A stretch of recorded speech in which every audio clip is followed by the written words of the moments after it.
बिस्मिल्लाहिर्रहमानिर्रहीम। Dear student, start करते हैं अपना new topic.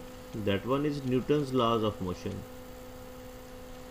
Sir Isaac Newton ने अपनी एक बहुत ही फेमस किताब जो कि 1687 के अंदर पब्लिश हुई, जिसका नाम प्रिंसिपिया था, उसके अंदर इन लॉज को बताया।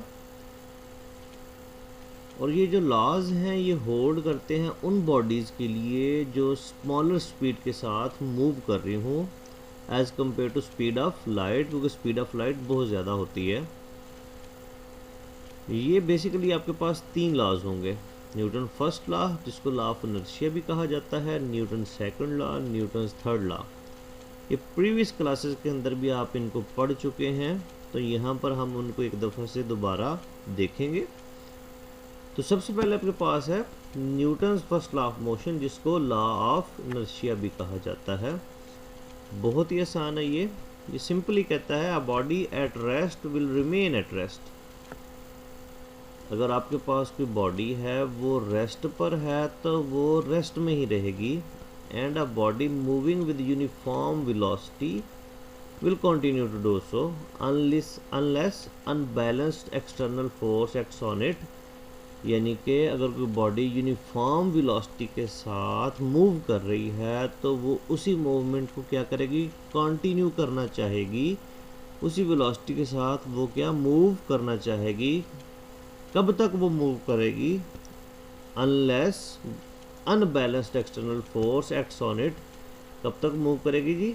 जब तक उस पर कोई अनबैलेंस एक्सटर्नल बैरूनी फोर्स आकर एक्ट नहीं करती। तो ये हमारे पास न्यूटन फर्स्ट लॉ की स्टेटमेंट आ गई। अब यहाँ पर समटाइम एग्जाम के अंदर पूछ लिया जाता है जी what is inertial frame of reference and what is non inertial frame of reference. तो इस डेफिनेशन को हम यहाँ पर देख लेते हैं।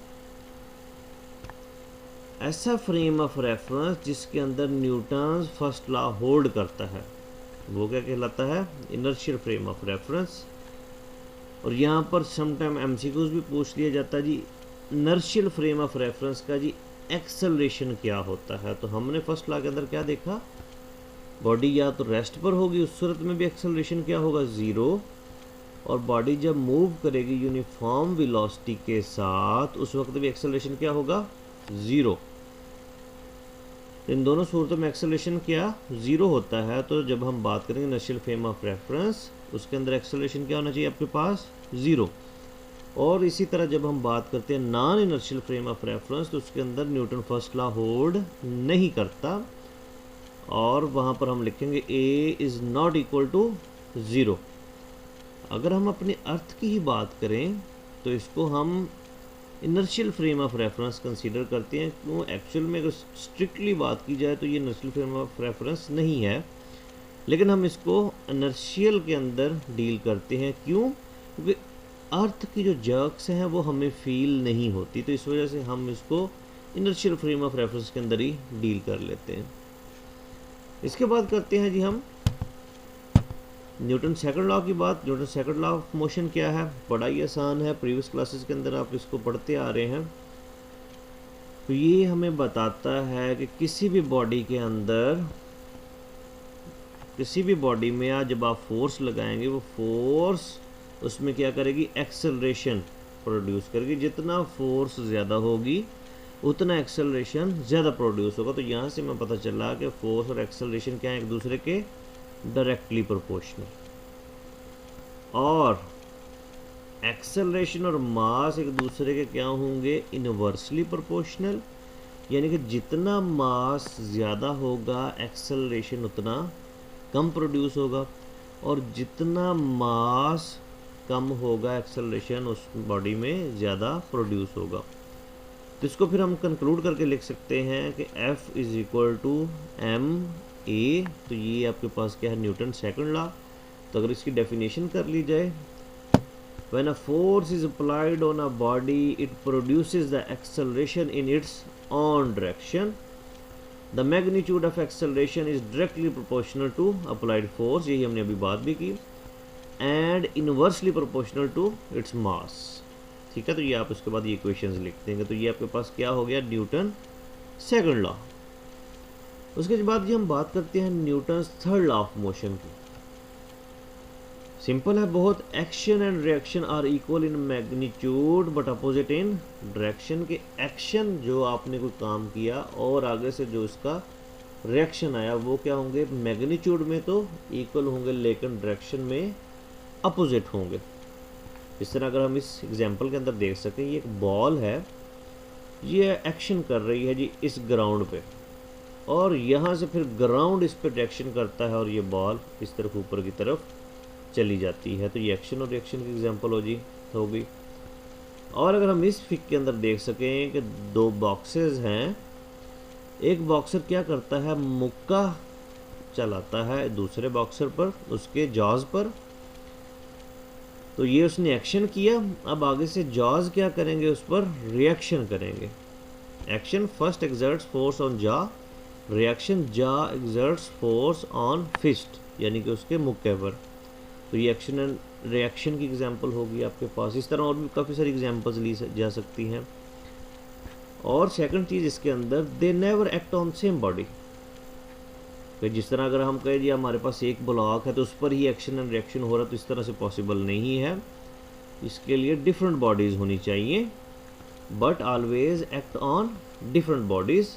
जिस तरह हमारे पास ये बॉल थी और ये ग्राउंड, दो बॉडीज़ होगी। इस तरह फिस्ट है उसकी और जा, दो चीज़ें होगी आपके पास, ठीक है। तो इसमें आपके पास they never act on same body but always act on different bodies. तो ये आपके पास क्या आ गया, Newton's third law of motion. First law of motion हमने देखा,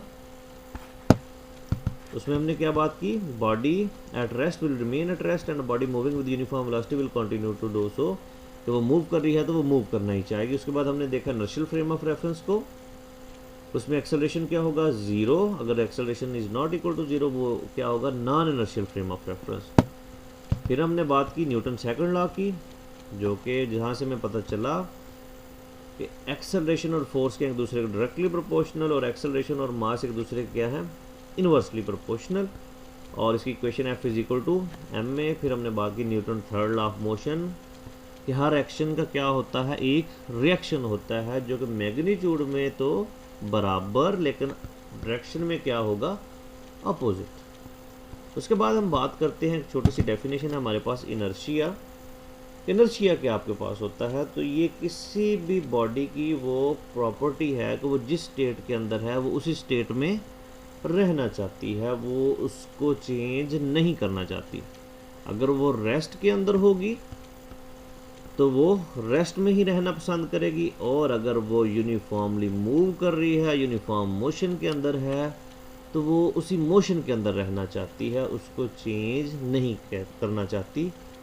तो इस प्रॉपर्टी को क्या कहते हैं, इनर्शिया। तो इसकी अगर डेफिनेशन करें, the property of a body due to which it tends to maintain its state of rest और uniform motion is called inertia. तो इसको नेचुरल रेजिस्टेंस भी कहा जाता है। इनर्शिया क्या है जी, नेचुरल रेजिस्टेंस टू एक्सेलरेशन। और जितना किसी बॉडी का मास ज़्यादा होगा उतना ये रेजिस्टेंस क्या है, ये जो जिसको हम इनर्शिया, इसको रेजिस्टेंस भी कह रहे हैं जी, नेचुरल रेजिस्टेंस है। जितना किसी बॉडी का मास ज़्यादा होगा उतनी ये रेजिस्टेंस भी क्या होगी, ज़्यादा होगी आपके पास। शुक्रिया।